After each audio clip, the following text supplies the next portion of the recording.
ಏನು ಬಂಗಾಳಕ್ಕೆ ರಾತ್ರೋರಾತ್ರಿ 227 ಬುಲ್ಡೋಸರ್ಸ್ ಬಂದಿದ್ಯಾ? ಇದ್ದಕ್ಕಿದ್ದಾಗೆ ಎನ್ಕೌಂಟರ್ ಸ್ಪೆಷಲಿಸ್ಟ್ ಅಜಯ್ ಪಾಲ್ ರನ್ನ ಬಂಗಾಳಕ್ಕೆ ಪೋಸ್ಟಿಂಗ್ ಹಾಕಿದ್ಯಾಕೆ? ಹೌದು, ಪಶ್ಚಿಮ ಬಂಗಾಳದಲ್ಲಿ ಬಿಜೆಪಿಯ ಗೆಲುವು ದೊಡ್ಡ ಸಂಚಲನ ಮೂಡಿಸ್ತಾ ಇದೆ. ಉತ್ತರ ಪ್ರದೇಶದಿಂದ 227 ಬುಲ್ಡೋಸರ್ಗಳು ರಾತ್ರೋರಾತ್ರಿ ಬಂಗಾಳಕ್ಕೆ ಬಂದಿಳಿತವೆ. ಬಿಜೆಪಿ ಗೆದ್ದಿದ್ದೇ ತಡ.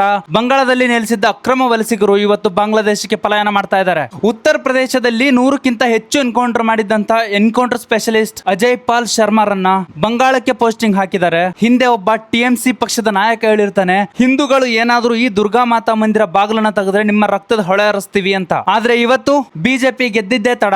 ಅಲ್ಲಿನ ಹಿಂದೂಗಳು ಆ ದುರ್ಗಾ ಮಂದಿರದ ಬಾಗಿಲನ್ನ ತೆಗೆದು ಪೂಜೆ ಸಲ್ಲಿಸ್ತಾ ಇದ್ದಾರೆ. ಇಡೀ ಪಶ್ಚಿಮ ಬಂಗಾಳ ತುಂಬಾ ಜೈ ಶ್ರೀರಾಮ್ ಘೋಷಣೆ ಕೇಳ್ತಾ ಇದೆ. ಪಶ್ಚಿಮ ಬಂಗಾಳದ ಹಳೆ ಸರ್ಕಾರ ಮಾಡ್ತಿದ್ದಂತಹ ಅಕ್ರಮ ಮೋಸಗಳ ವಿರುದ್ಧ ಅಲ್ಲಿನ ಯೂಸ್ ರೊಚ್ಚಿಗೆದ್ದಿದ್ರು. ಹಾಗಾಗಿ ಫುಲ್ ಸಪೋರ್ಟ್ ಬಿಜೆಪಿ ನೀಡಿ ಬಿಜೆಪಿನ ಗೆಲ್ಸಿದ್ದಾರೆ. ಪಶ್ಚಿಮ ಬಂಗಾಳದ ಈ ಎಲ್ಲ ಡೆವಲಪ್ಮೆಂಟ್ಸ್ ಇಡೀ ದೇಶದ ಗಮನನೇ ಸೆಳೀತಾ ಇದೆ. ಬಿಜೆಪಿಯ ಈ ಗೆಲುವು ಅಲ್ಲಿನ ಹಿಂದೂಗಳ ಧೈರ್ಯನ ಜಾಸ್ತಿ ಮಾಡಿದೆ. ಈ ವಿಡಿಯೋ ಬಗ್ಗೆ ನಿಮ್ಗೆ ಅನ್ಸುತ್ತೆ ಕಮೆಂಟ್ ಬಾಕ್ಸ್ ಅಲ್ಲಿ ತಿಳಿಸಿ. ಈ ರೀಲ್ ನ ಆದಷ್ಟು ಜನಕ್ಕೆ ಶೇರ್ ಮಾಡಿ. ಇದೇ ರೀತಿಯ ಹೆಚ್ಚಿನ ಕಂಟೆಂಟ್ ಗಾಗಿ ನಮ್ಮ ಫ್ಯಾಕ್ಟ್ ಬಜಾರ್ ಪೇಜ್ ನ ಫಾಲೋ ಮಾಡ್ಕೊಳ್ಳಿ.